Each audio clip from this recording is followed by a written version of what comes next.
Second day పారాయణం. ముందు రోజు వీక్ ఆఫ్ వచ్చింది కాబట్టి ఆ రోజు ఎర్లీ మార్నింగ్ లేచి పూజ చేసుకున్నాను. తర్వాత రోజు కూడా ఎర్లీ మార్నింగ్ లేచి పూజ చేసుకున్నాను.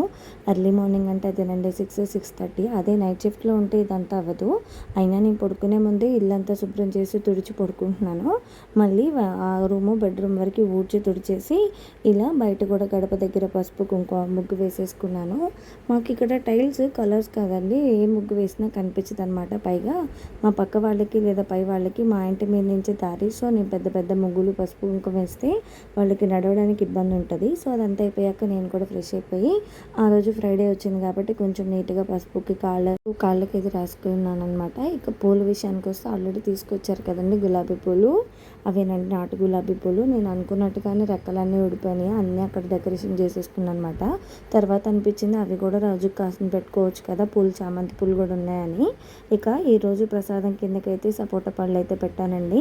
నేను నార్మల్గా రోజుకు ఒక స్వీట్ లేదా రోజుకు ఒక ఐటెం చేద్దామని అనుకోలేదు, అంత టైం కూడా నాకు కుదరదు అనమాట. సో నేను ఇంకా ఆ రోజు పొద్దున్నేనంటే 7కి అంతా కూడా పూజలో కూర్చుంటే ఎగ్జాక్ట్గా 9కి 3 అవర్స్ అయితే పట్టింది. ఆ రోజు చదవాల్సిన అధ్యాయాలు చాలా ఉన్నాయన్నమాట. సో ఈలోపు అయితే అమ్మమ్మ బాక్స్కి సంబంధించినవన్నీ కూడా వండి పెట్టేసింది అనమాట. ఇక ఆ రోజైతే నాకు కొంచెం ఇబ్బంది అనిపించిందండి. ఈ రోజైతే ఇక నైట్ షిఫ్ట్ ఉంది కాబట్టి టైమింగ్స్ కొంచెం మారుద్దాం పూజకు అనుకుంటున్నాను. వీడియోలో ఉందో కామెంట్ చేసి ప్లీజ్ సబ్స్క్రైబ్ చేసుకోండి. Thank you.